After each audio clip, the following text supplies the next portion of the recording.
Today, we're jumping into the story of one of history's most powerful, ambitious, and, frankly, controversial couples. I mean, these two rose from pretty much nothing to rule the Roman world. They rebuilt one of its greatest cities from the ashes, and while they were at it, they basically slammed the door shut on the ancient world. This is the incredible story of Justinian and Theodora. Whoa. Just listen to that. Those are the recorded words of an empress to one of her own messengers, a threat of just unimaginable brutality, delivered with the absolute certainty of power. So who was this woman? And how did she and her husband get to a point where they held the fate of millions in their hands? Well, to understand her, you really have to understand him first. All right, so the man we now know as Justinian the Great, he wasn't born into royalty, not even close. He was born into a family of peasants in some forgotten corner of the Balkans. His path to the throne was no sure thing. It was really paved by the pure grit and ambition of his uncle, a man named Justin. I mean, this is a rags-to-riches story, but on an imperial scale. You've got Justin, this illiterate peasant, who literally walks to the capital with nothing but some biscuits in his bag. 50 years later, through sheer willpower and, let's be honest, a lot of cunning, he's hailed as Roman emperor. But he was an old soldier, not a politician, and he knew it. He saw the genius in his nephew, Justinian, and brought him to the capital, got him educated. It's kind of wild. In just one generation, this family went from shepherds to the absolute rulers of the Roman world. So, as the heir, Justinian played this brilliant and incredibly brutal double game to lock down his position. Publicly, he was the perfect heir apparent.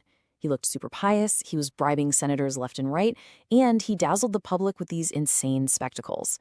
But behind the scenes, he was completely ruthless. Rivals were just eliminated with chilling efficiency. Take the general Vitalian. Justinian had sworn a holy oath of brotherhood with this guy, and then had him murdered at a royal banquet, stabbed 17 times. This is how you really won power back then. But Justinian wasn't planning on ruling by himself. For his partner, he chose a woman whose own rise to power was maybe even more scandalous and improbable than his own. Her name was Theodora. Theodora's story is just astonishing. She started at the absolute rock bottom of society. Her dad was a bearkeeper for one of the Circus factions. She became an actress, which back then was a profession basically synonymous with being a prostitute, and she was famous for these shockingly lewd performances. And yet this woman, described as both the delight and contempt of the capital, totally captivated Justinian. Roman law actually forbade a nobleman from marrying an actress. So what did Justinian do? He had the law changed. Just for her. And when he became emperor, he didn't just make her his wife, he crowned her as his equal, a co-ruler of the entire empire. And this quote from the historian Edward Gibbon just perfectly captures the sheer shock of her rise. Think about it. The very people who would have crossed the street to avoid her were now forced to literally throw themselves on the ground at her feet. She went from the stage to the throne, and the world just had to deal with it. So this brand new reign would face its ultimate test just 5 years in. A massive wave of urban violence exploded that almost swept Justinian and Theodora from power and burned their capital city to the ground. This event was known as the Nicarii. To get what happened, you have to understand the Circus factions. These weren't just sports fans. No, they were more like massive citywide gangs with serious political and religious loyalties. The Blues, they were Justinian's fanatical supporters. He kind of let them run wild, terrorizing their enemies. The Greens, on the other hand, Theodora's dad's old faction, they despised her and were probably plotting against the new regime. And the Hippodrome, the great chariot racing stadium, was the pressure cooker where all these tensions were about to boil over. It all started with some insults shouted at the emperor during the races. But when a few members from both factions got arrested, the Blues and the Greens did the unthinkable. They teamed up. Their new chant was Nika, which means conquer. And for 5 straight days, the city just became a war zone. The mob burned down prisons, palaces, and even the city's great cathedral, the Hagia Sophia. By that 5th day, Justinian had completely lost control. The mob had even crowned a rival emperor. His generals were telling him to flee, saying there were ships waiting at the palace docks. The entire empire was just hanging by a thread. But just as the emperor was about to give up and run, one single voice spoke up. And what she said led to one of the most brutal massacres in the city's history. As all the men were panicking, it was Theodora who showed the iron will of a true ruler. She stood up in front of the council and said she would rather die an empress than live as a fugitive. Her point was that the imperial purple, the throne, was a glorious tomb. Shamed and maybe a little inspired, Justinian stayed. His top general, Belisarius, was sent into the hippodrome. His soldiers trapped and slaughtered the rioters. 30,000 people dead. The rebellion was crushed. All right, so having survived that trial by fire, Justinian and Theodora were now the absolute masters of the empire. And they started this breathtaking project of imperial renewal, a reign that was just defined by contradictions, unbelievable glory that was funded by crushing greed, and a deep Christian piety that was enforced by raw terror. So first, the glory. Justinian rebuilt Constantinople on a scale that's hard to even wrap your head around.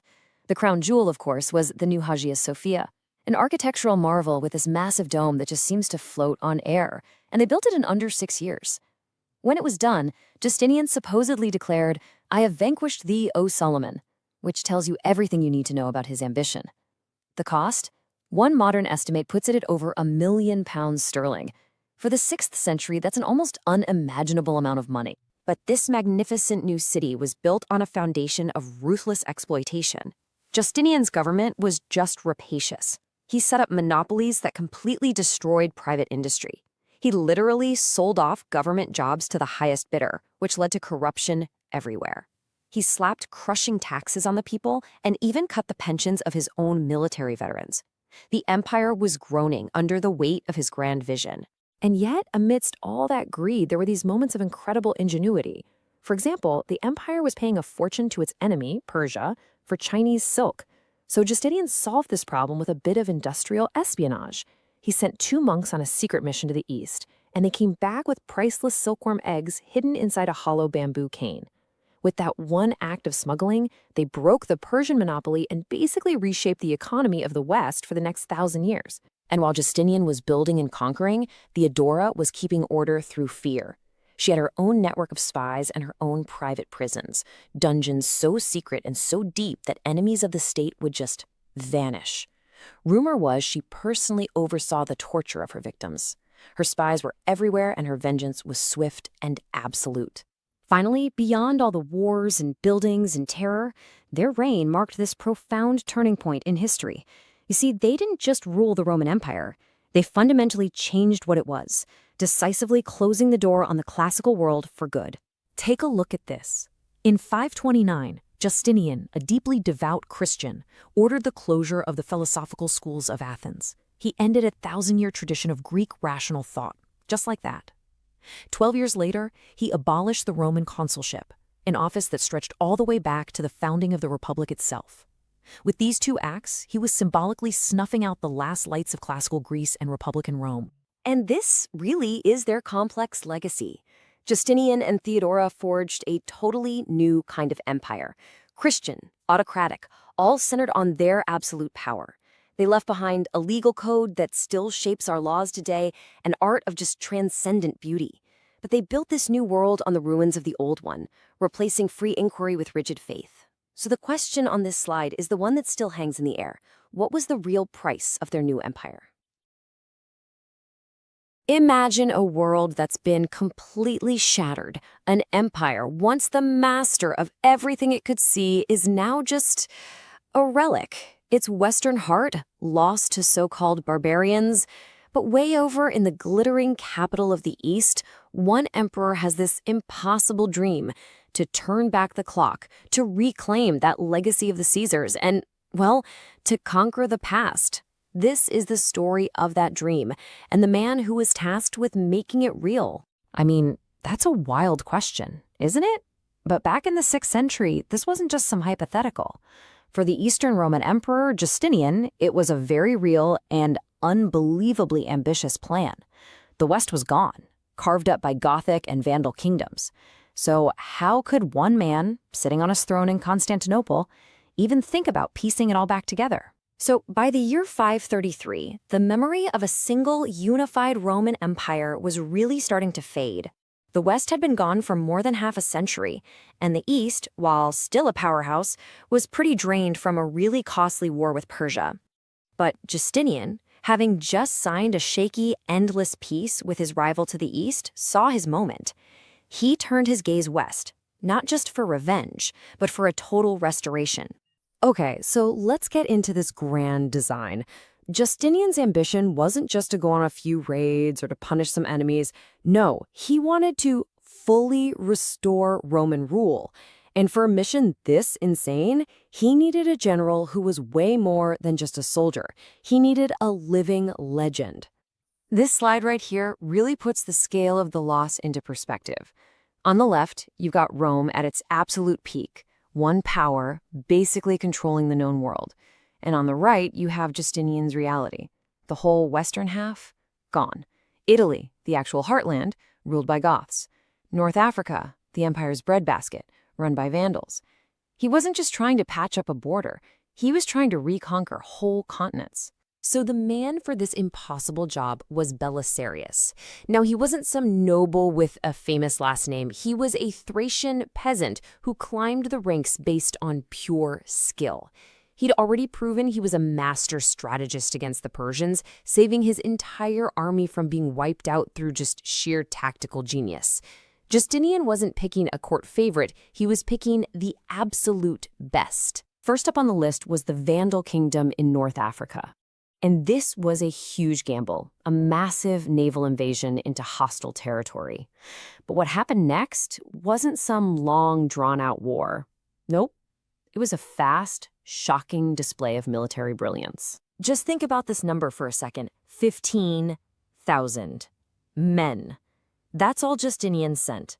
A tiny force, 5,000 horsemen and 10,000 foot soldiers sailing across the sea to invade a kingdom that could probably field 80,000 fighters. The odds were just absurd. And this, right here, shows you the results. I mean, look at that timeline. The whole thing took just a few months. Belisarius lands in September, and by the end of the year, the Vandal kingdom, which had been thumbing its nose at Rome for a century, was just gone. It had completely ceased to exist. How on earth was that even possible? Well, here's the secret. Belisarius understood that winning wasn't just about his army's courage. It was about getting the local Roman Africans on his side.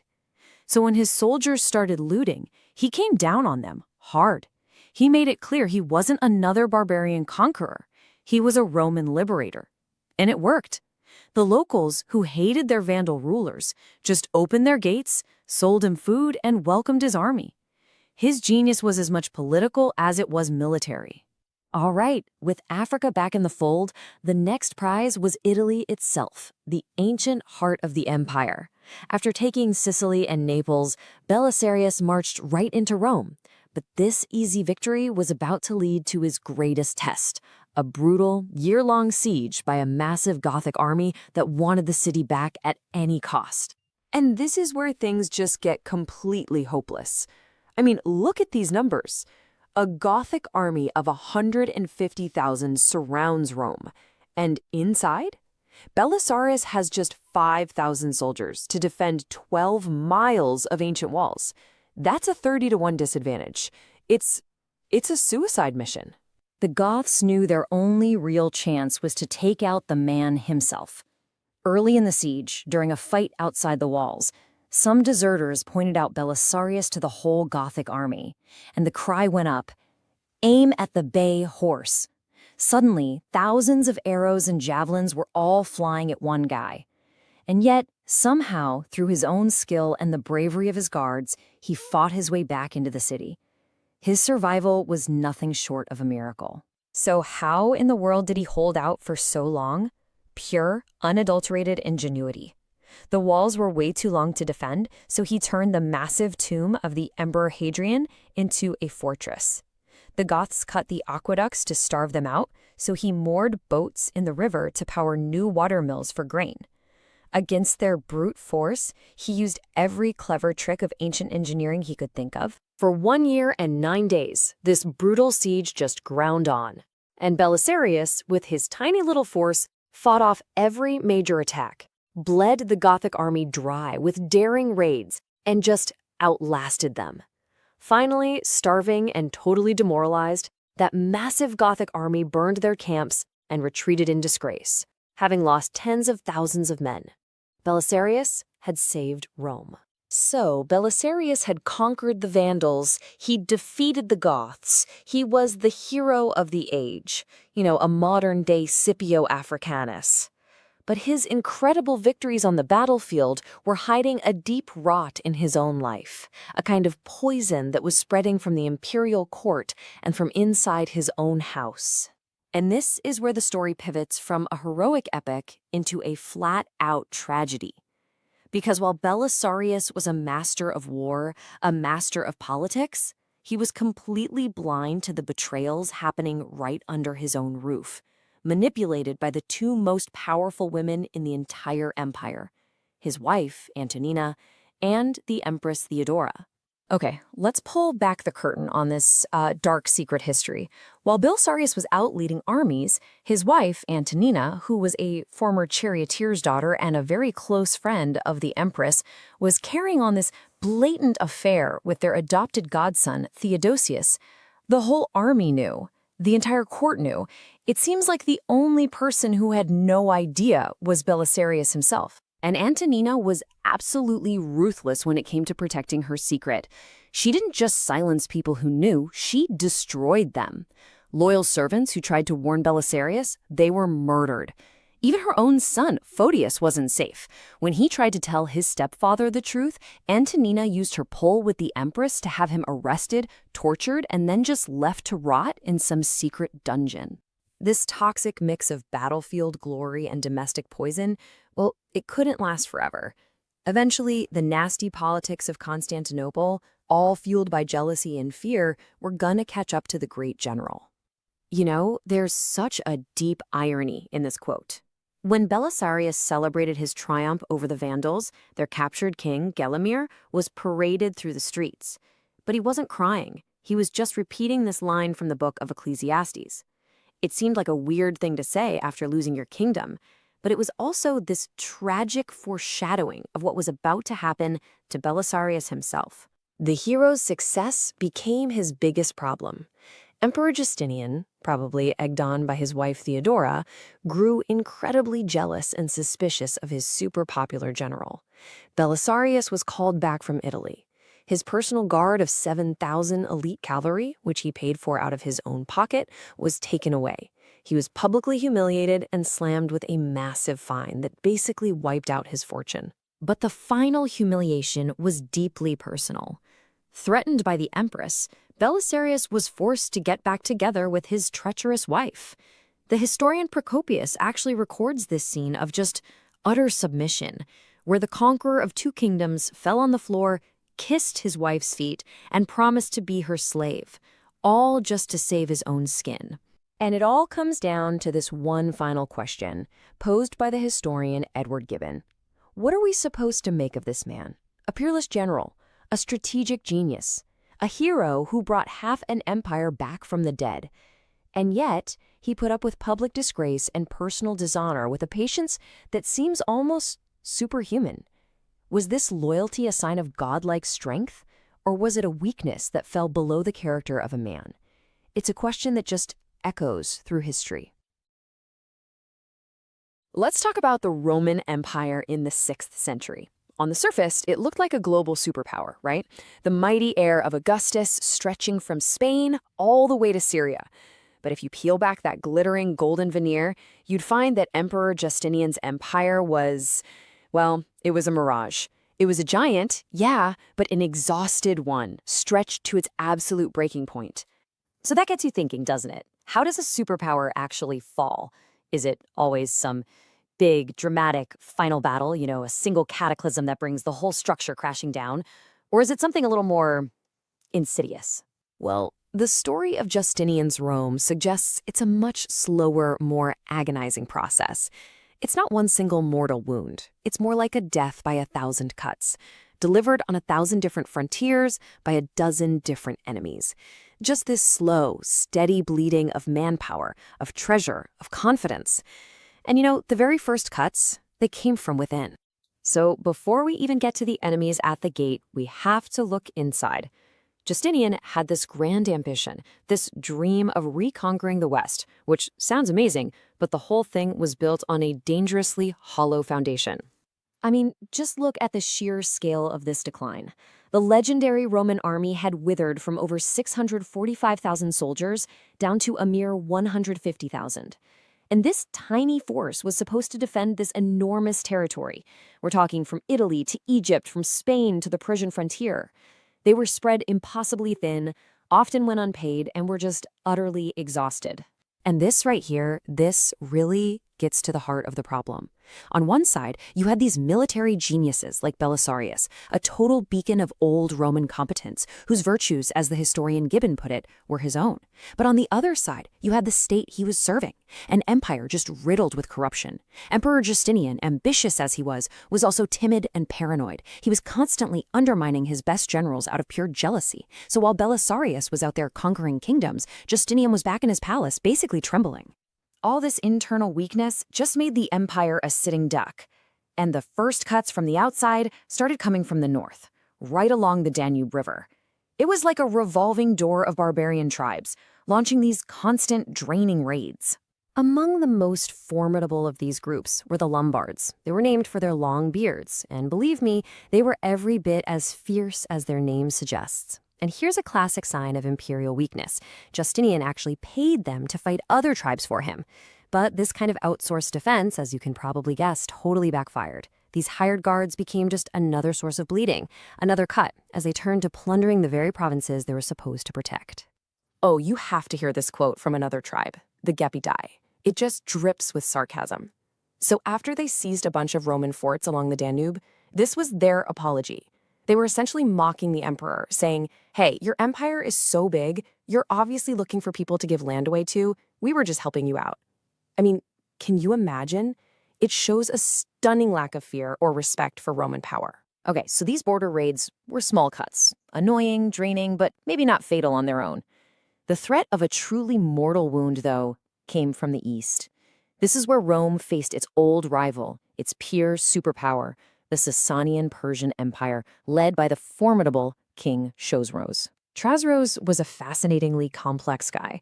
On the one hand, he was this enlightened king. He founded academies, promoted science, translated Plato. But on the other hand, he secured his throne by murdering his own brothers and ruled with an absolute iron fist. He was the most dangerous kind of enemy you can have. Brilliant, sophisticated, and utterly ruthless. And the war he waged was devastating. First, Justinian tried to buy him off with an endless peace, paying a fortune in gold. Just 7 years later, Chosroes broke the treaty, poured into Syria, and burned one of the empire's greatest cities, Antioch, right to the ground.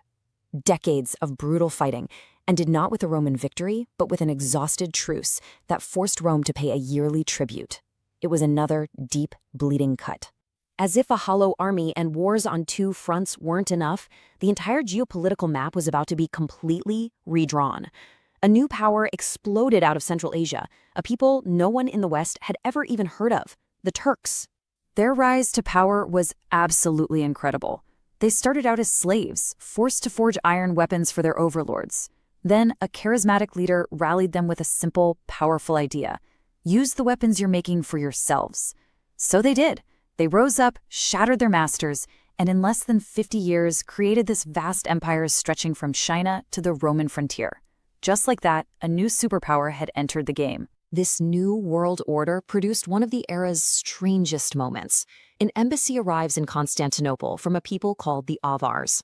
They make this grand, intimidating speech to the aging Justinian, declaring themselves invincible, irresistible. And Justinian, weary of war, pays them to be his allies. But here's the twist. These so-called irresistible Avars were actually just a small band of 20,000 fugitives, running for their lives from the unstoppable armies of the Turks. The old world was being turned completely upside down. So after decades of these relentless cuts, from barbarian raids, a superpower war, and these massive geopolitical shocks, where did that leave the Roman Empire? It survived, yes, but the cost of that survival was absolutely staggering. This one number says it all. 30,000. That's how many pieces of gold the Roman Empire had to pay Persia every single year. And this wasn't the spoils of victory. It was an annual tribute, the price of a fragile peace on just one of its many frontiers. Victory was no longer an option. Survival had become just a line item in a budget the empire could no longer afford. In the end, Justinian's reign left the empire larger on the map, but it was also poorer, weaker, and more vulnerable than ever. The two great superpowers of the age, Rome and Persia, had fought each other to a complete standstill. They had essentially bled each other white, leaving two exhausted giants standing on very shaky ground. And this leaves us with one final, provocative question. With the old powers battered and drained, the geopolitical chessboard was effectively reset. A massive power vacuum was opening up in the heart of the civilized world. So who would rise to conquer the world that these tired giants left behind? Have you ever thought about what it would really take to bring a fallen empire back from the dead? I mean, to actually reconquer all that lost land and bring back a golden age? Well, in the 6th century, one man, the Roman Emperor Justinian, decided he was going to try. From his palace over in Constantinople, he launched this massive, incredible project to reclaim the Western Empire. This is the story of his incredible gamble. Okay, so let's just dive right in, because this whole story really makes you ask a huge question. We talk a lot about great conquests, right? About restoring empires to their former glory. But what's the actual price tag on that? For Justinian, the dream of a restored Rome would come at a cost, paid in blood, treasure, and maybe the very soul of the lands he was trying to save. And right here, the legendary historian Edward Gibbon just lays out the central, brutal irony of the whole thing. He's basically arguing that Justinian's so-called glorious reconquest, it wasn't a revival at all. It was, and I quote, a pernicious effort, like a death rattle that just used up the last bit of strength the Roman world had and actually sped up its final collapse. A victory that was really just a form of self-destruction. So Gibbon calls this whole thing a grand, pernicious effort. Let's really dig into what that means. The campaign kicks off with what was supposed to be the easy part, taking back North Africa from the Vandals. But this first move, which was meant to be this big show of Roman power coming back, well, it ended up setting a pretty disastrous pattern for everything that came after it. From his court in the east, Justinian's vision was crystal clear. He wanted to reconquer the Vandal kingdom in Africa, then move on to the Ostrogothic kingdom in Italy, and bring it all back under his rule. On paper, it looks great, a perfect restoration of the old Roman world. But the reality on the ground? Oh, it was going to get messy. Far, far messier. The victory in Africa went sour almost instantly. I mean, the brilliant general Belisarius barely had time to pop the champagne before Justinian yanked him out and replaced him with these incredibly greedy tax collectors. The promises made to the soldiers, land, pay, all broken, which, of course, led to a massive mutiny. You throw some religious persecution into that powder keg, and what do you get? Not a decade of Roman restoration, you get a decade of brutal civil war that just completely wrecked the place. So, with Africa already spiraling into chaos, the main event gets underway. The war for the Gothic kingdom of Italy. And right at the center of all this is one of history's great, tragic figures, the general Belisarius. He was probably the best military mind of his generation, but his own emperor was about to systematically undermine him at every single turn. Belisarius was the man. He was a military genius. He just pulled off this incredible victory in Africa.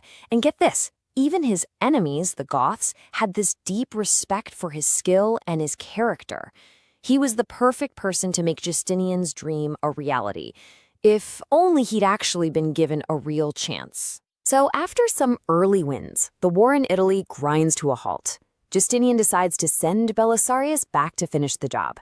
You'd think he'd be rolling in with this giant conquering army, right? Nope. What he got was a joke, a skeleton crew of just 4,000 men. And Gibbon is just scathing here, calling them naked and unskilled recruits. This wasn't a real command, it was setting him up to fail. You can just feel the general's desperation in his own words. He writes a letter to the emperor saying he's shown up in Italy destitute of everything, men, horses, arms, money. He even has to tell his own emperor, hey, just so you know, most of my guys have already given up and gone over to the Goths. The hero was completely abandoned, left to fail by a jealous emperor. So as the Roman war effort is just falling apart thanks to all this mismanagement and infighting, a power vacuum opens up in Italy, and somebody's going to step into it. But it wasn't another Roman. It was a new, powerful leader from the other side, from the so-called barbarian Goths. Yeah, while Justinian's 11 different generals were busy arguing and trying to get rich, the Goths did something smart. They united. They got behind one leader, a young, super charismatic, and incredibly capable new king named Totila. And he wasn't just a tough guy. He was a leader who actually understood things like justice and mercy. And the contrast here is just, wow. On one side, you've got the emperor's commanders.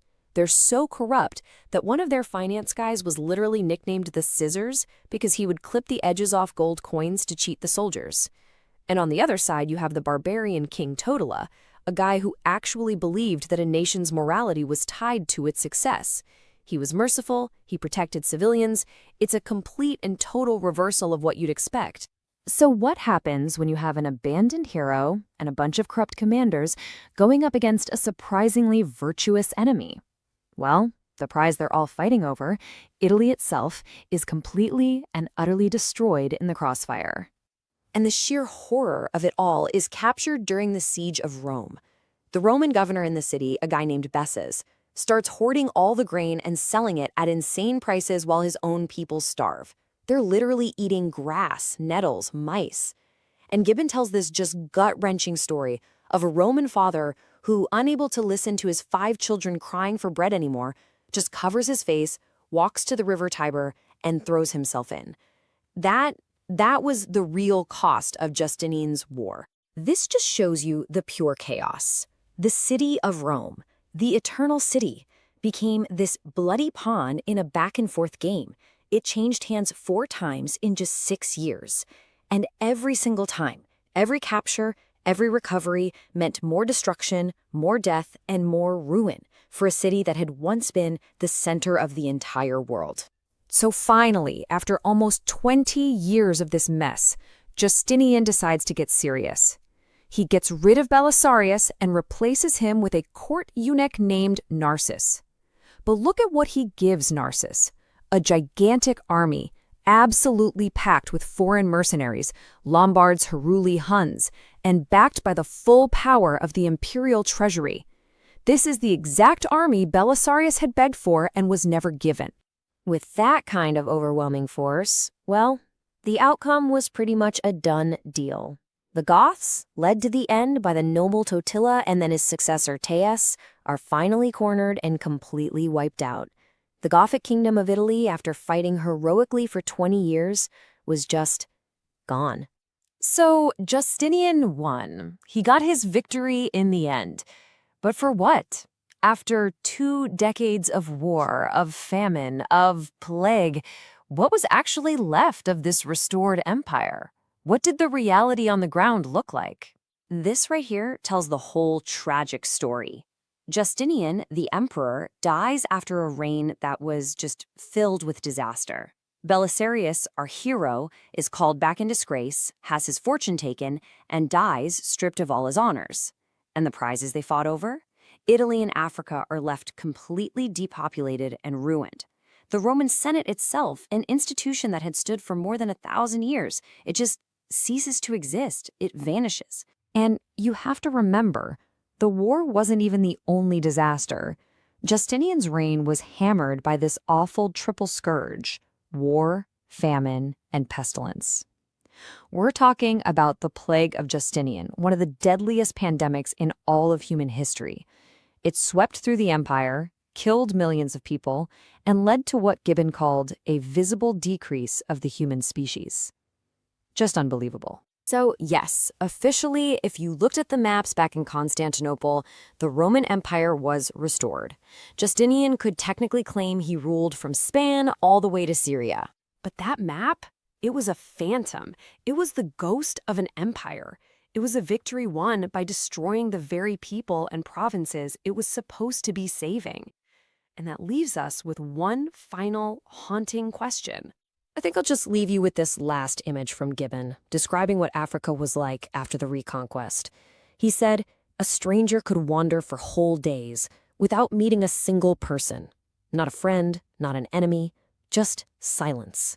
A victory so total, it left nothing behind. A truly chilling testament to the cost of chasing the ghost of Rome.